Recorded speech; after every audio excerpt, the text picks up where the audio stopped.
The Stylist. We don't do what we want, and yet we are responsible for what we are. Sartre.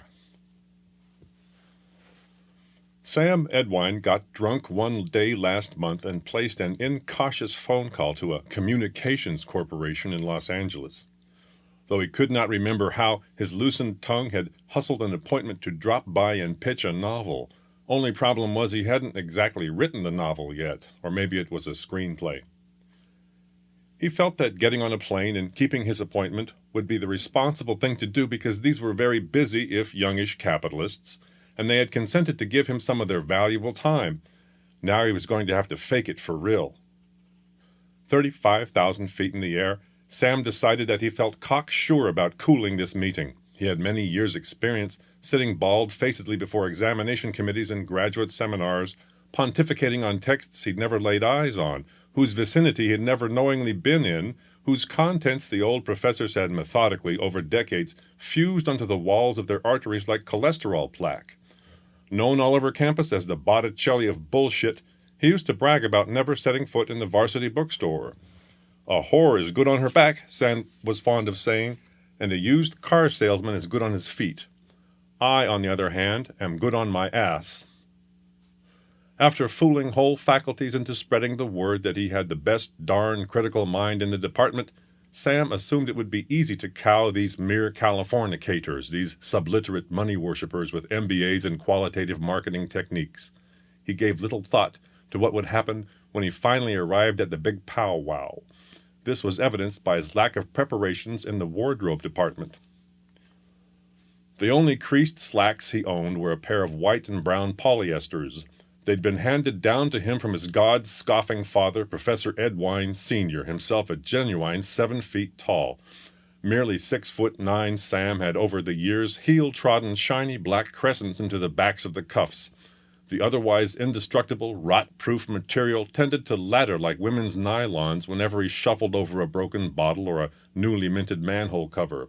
The degeneration could sometimes be arrested with the traditional daubs of nail polish. Clear lacquer was often unlocatable in the hideous town where Sam lived, so he had been forced lately to make do with a very pale shell-pink gloss.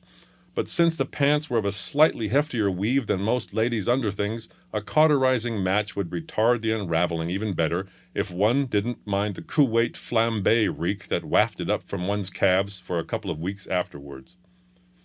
And if these Sansa-Belt's houndstooths were dapper enough for the old prof to have worn throughout the climactic years of the Nixon administration before bequeathing them to his then-teenage son, they were dapper enough to be paraded in front of a communications corporation full of coiffed pucker yuppies. But when he finally took a seat in their cool Cologne midst, Sam started to choke. For the first time in his lying life, the bullshit Botticelli was feeling the need for a few pieces of actual information. He felt a sudden attack of nervous perspiration paste his pants around his thighs, releasing hot dioxins that promised to seep permanently into the rich grain of the genuine ebony wainscoting. His discomfiture also stemmed from a presence, a downright entity in the boardroom.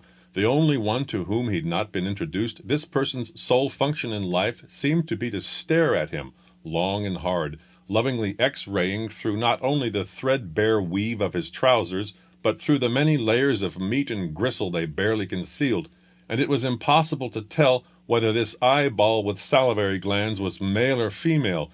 Sam wasn't sure whether to become aroused or to retract his gonads like a sumo wrestler before a bout. Sam was, deep down, a regular Utahn, and scared of big city-bred practitioners of alternative lifestyles and people like that. Dressed far better than he, acknowledged virtuosi of social banter, they could effortlessly bring him out, put him on, and expose him for the oaf he was right in front of everybody, and they wouldn't hesitate to do so for the sheer spite of it because he was a wholesome family man, something they resented with all their barren hearts and souls. That's why he shrank from folks like these, and not necessarily for fear of any potential compromise to his lower digestive virtue, as might be expected. Suddenly this person, to whom Sam was giving such a turn, brought all the important procedures to a halt by flinging herself into an overstuffed green leather armchair and gasping, "Oh, I still don't believe it. Never in my entire professional life. But I must get a second opinion, and a third. A pair of duplicate beings was somehow conjured up. They rescued Sam from further display of his ignorance by hustling him out into the warmish early evening air and into the back seat of an immaculate vintage Thunderbird, and down some anxious boulevard whose glamorous name he was unable to master at the moment. In the car, one of the summoned consultants took Sam by the forearm and whispered damply, delicately into his ear, "Do you know whose hands you've been placed in, love? Your stylist is the reigning virtuoso of the industry." "Which industry might that be?" asked Sam, his butt cheeks involuntarily tightening over the springs of the seat. "Which industry? You tell me, Bertha." Sam was unable to think of a reply. He allowed himself to be led into a moody post-fern bar whose genderless patrons seemed intent not on boozing, but on appraising each other's costumes and prospective fornication partners in the dimmish light. The three other members of Sam's party kept acting as though he should recognize several faces among the softly glittering tables, but he failed. "Sorry," he said, chagrined. After all, they'd taken care of the vast cover charge, and it looked as though he wasn't going to have to pay for any highballs either. "I've been exiled a whole bunch of years, and before that I never had much access to a TV, at least not after I moved out of my mom's and dad's. Of course, back in those days there was a whole different bunch of famous types you had to be aware of, and—" He went on for a while. They seemed to want him to. The stylist and associates just sat, gazed, listened, and glanced across the table at each other, registering intense reactions to something he said or some half-unconscious gesture he made with the stem of his brandy Alexander glass. Then they very gently hushed him up by reaching out and placing 6 thin hands on his forearms. They sat back and considered the whole of him afresh, and began to giggle, even weep in rapture. "Can it be? No commission this time? Not even just a teensy-weensy one, dear?" Sam's stylist warbled up and down 3 octaves and gasped again, "I'm cutting my own throat, but the inner screechings of my aesthetic integrity will not be hushed. This beast," accompanied by a reassuring tweak of Sam's cheek and a tug of his whiskers, "is nothing short of unassailable." At that last word the stylist shifted on jazzercised buttocks and made a gesture that wouldn't have dislodged a horsefly further inland, but was somehow broad and emphatic under these conditions. "I've been sitting here looking at you," continued Sam's stylist, "and for the first time in my career—" A corundum-encrusted hand clasped over a bony thorax and pinched out yet another gasp of disbelief. Further speech was temporarily impossible. One of the consultants jumped in to clarify a bit. "You see, Dr. Edwine, every potential public figure has her own context from which to work. Think not just of David Niven, but of Andy Devine, both masterpieces unchallenged in the industry." "I keep hearing about an industry," said Sam, "which bunch of folks gussied up the Tin Man before his audience with the Emerald Wizard? Who do you suppose is responsible for Karen Carpenter and Rock Hudson? I mean toward the end there. Who made them over so that straight up to the final curtain they shone brighter and more movingly than ever before in their entire distinguished careers?" "This, sheath of yours," said the stylist, gathering up a pinch of dingy double knit, peeling it away from the bristles on Sam's inner thigh, and snapping it back with a small rubbery sound. "Not to mention your grunting voice, your self-conscious, self-loathing mannerisms, your facial bone structure right down to the ineptly repaired hair lip." "Thank God for provincial plastic surgeons," interposed one of them. "They bring such homespun freshness periodically into our lives." All of this is what we in the industry call an ensemble, and just by the sheerest, most fortuitous chain of accidents, yours is that rarest of rarities. It's something I've only heard speculated about during all-night shop talk sessions after everybody was getting sleepy and dreamy. "The sheer untutored vigor of certain presentation selves," intoned a consultant who seemed to be reciting a passage from some unimaginable textbook, "transcends even the minimum requirements of grooming and personal hygiene."